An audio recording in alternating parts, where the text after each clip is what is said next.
Bueno, muchachos, entonces seguimos. Cortante. El cortante o esfuerzo por cortadura. Este sucede cuando en un elemento aparece una fuerza perpendicular, así como se muestra acá, pero esa fuerza perpendicular aparece de manera súbita. Entonces es una fuerza muy fuerte y aparece de manera súbita. Por ejemplo, cuando yo tengo una edificación que está empotrada en el piso y aparece acá el sismo, la fuerza de sismo aparece y produce este mismo efecto. Corta o tiende a cortar la columna. ¿Sí? Eh, el efecto de cortante se ve, por ejemplo, un caso típico de efecto de cortante es el efecto que produce cuando se corta papel en una de estas cizallas que tienen aquí una guillotina. Se coloca aquí el papel y baja la guillotina, ¿sí? Y el papel se corta. Ese efecto, ese es el cortante, ¿sí? Obviamente ahí se corta por el filo de la navaja, pero en elementos como estos se corta por la acción de las fuerzas. Aparece esa fuerza de corte. Ese es el cortante. Y el último, pero no menos importante, eh, esfuerzo es el denominado esfuerzo de torsión. El esfuerzo de torsión aparece cuando se le aplica un giro en los extremos del elemento. Entonces aparece el giro o el momento o el torque en los extremos del elemento y eso hace que el elemento se deforme de esa manera. ¿Sí? Sucede mucho, por ejemplo, eh, en los ejes de los motores que están girando todo el tiempo y aparece una resistencia y el eje tiende a torsionarse. Aparecen columnas, en las estructuras aparecen columnas. ¿Cuándo? Cuando la placa es muy asimétrica, tiene las rigideces muy mal puestas y la placa cuando aparece el sismo, en cambio de trasladarse, entonces espere, les explico eso bien. Digamos que esta es la placa, vamos a suponer que esta es la placa de un edificio. ¿Sí? Ese edificio tiene un taco de escaleras que viene por acá, que lo hicieron con unos muros muy rígidos. Ese edificio tiene un taco de ascensor que lo hicieron acá con un muro muy rígido. Y el resto del edificio, pues el edificio tiene unas columnas que son pues, de un espesor típico. ¿Sí? Las columnas no tienen mucha rigidez comparadas con los muros. Los muros tienen mayor rigidez. Cuando viene el sismo, él trata de empujar la estructura, pero la estructura empieza a girar sobre el eje más rígido. Entonces, la estructura, la placa, se mueve de la siguiente manera. Ella gira así, ¿sí? O sea, en cambio de trasladarse, ella gira. Y al girar, las columnas empiezan también a, o sea, por ejemplo, la columna que está acá, aquí, esa columna tiende a girar, ¿sí? Como la placa arriba está girando, le produce un momento y abajo por reacción se produce otro momento y la columna tiende a generar este efecto, torsión. Ahí aparece la torsión, ¿sí? Eh, por asimetrías en la placa, asimetrías en la rigidez de la placa. Entonces, vamos a ver unos ejemplos. Entonces, miremos por ejemplo esto. Aquí, ¿qué está pasando? Un estante, básicamente esto es una viga, ¿sí? El estante es una viga o se comporta como una viga que cuando se carga, cuando la cargan con los libros, empieza a flectarse, empieza a mostrar deflexión. ¿Qué esfuerzo está, ¿A qué esfuerzo está sometido? Flexión. El destornillador, usted está produciendo un giro aquí con la muñeca, con la mano, y aquí hay una resistencia, él trata de girar hacia el otro lado, hay una resistencia, y entonces se está produciendo torsión en el elemento, o sea, en el destornillador. Tracción, miren esto, la lámpara tiene un peso, la lámpara tiene un peso, por reacción en el techo aparece otra fuerza por reacción. Siempre hay una fuerza por reacción. Y efectivamente el cable queda sometido a tracción. La compresión de la silla ya, pues ya la explicamos, que hay una persona que se sienta acá y le transmite su fuerza a las patas de la silla. Hay una reacción en el piso y la pata de la silla queda comprimida, queda sujeta a compresión. ¿Sí? Torsión. Aquí el caso del motor, el eje del motor. El eje del motor está girando.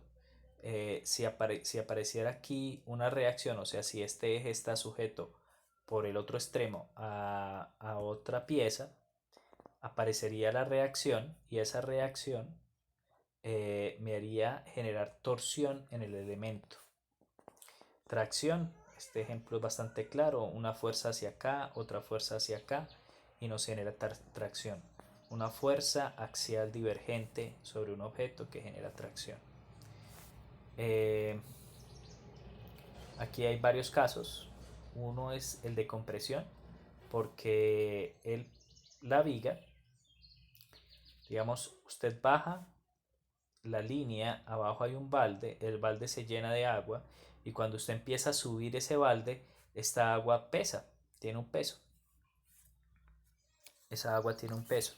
Entonces, al tener un peso, empieza a actuar una fuerza sobre ese cable. Esa fuerza sobre ese cable me genera flexión del elemento, primero. Y la transmisión de esa fuerza acá a los postes del pozo me genera compresión en los elementos verticales. ¿Sí? Y obviamente en la cuerda hay tensión, ya que eh, la cuerda tiene un peso que es el peso del balde y tiene aquí una reacción que es en donde está amarrado. Entonces me genera tensión o tracción en la cuerda. Y así sucesivamente. Entonces aquí vemos que hay tracción en los cables, vemos que hay flexión en el tablero y vemos que hay compresión en la columna. Aquí hay compresión en las columnas, hay flexión en las vigas, en las viguetas y flexión también en las vigas. ¿Sí? Bueno, yo creo que ahí queda explicado el tema de los esfuerzos. Son esos 5 esfuerzos y uno se los puede encontrar en la estructura en cualquier momento. Muy bien, aquí hay otra condición interesante de analizar cuando tenemos una estructura. O sea, una estructura tiene que tener ciertas condiciones para cumplir como estructura. Una de ellas es la estabilidad. La estabilidad es muy importante. ¿Y cómo se obtiene la estabilidad? Eh, la estabilidad depende básicamente del centro de gravedad de los objetos. Miren esto. ¿Cuál de estas dos figuras es más estable para ustedes? ¿Una pirámide? Imagínense una pirámide. Imagínense la de ese tamaño. Imagínense un vaso donde se echa agua, una de esas botellas. Imagínense que las dos tienen la misma altura. ¿Cuál de las dos es más estable? Efectivamente es mucho más estable la pirámide. Es más estable que el vaso de agua. ¿Por qué? Por una razón muy simple. Si yo inclino la pirámide, mejor dicho, ¿qué es estabilidad? Estabilidad es la capacidad que tiene la proyección del centro de gravedad de no salirse de la base. O sea, miren esta figura, la figura del caballo. Si yo proyecto el centro de gravedad, ahí está una línea blanca que nos muestra el centro de gravedad. Si yo proyecto el centro de gravedad, él todavía queda metido dentro de la base, ¿sí? Entonces la figura todavía es estable. Si yo inclino un poquito la figura hacia allá y el centro de gravedad se sale de la base, la figura inmediatamente se cae, ¿sí? Esa es la condición de equilibrio de un objeto. Un objeto está o es estable cuando su centro de gravedad está, la proyección de su centro de gravedad está incluido o cae dentro de la base. Miren esta estatuilla de acá. El centro de gravedad está en el centro y cae en la base perfectamente. Usted la puede inclinar y todavía tiene un rango de acción. Tiene que inclinarla mucho para que ella se caiga, ¿sí? Entonces, eso es estabilidad. Estabilidad es garantizar. Entonces, los edificios que son muy altos son edificios que generalmente eh, los rascacielos, usted no va a ver nunca un rascacielos de esta forma, ¿sí? ¿Por qué? Porque tiene el centro de gravedad acá y la base es muy pequeña. Cuando haya la más mínima inclinación, la proyección del centro de gravedad va a salir de la base. O sea, en este caso, por ejemplo, si hacemos esto así, si inclinamos un poquito el edificio, ya la proyección del centro de gravedad se sale de la base y el edificio vuelca, ¿sí?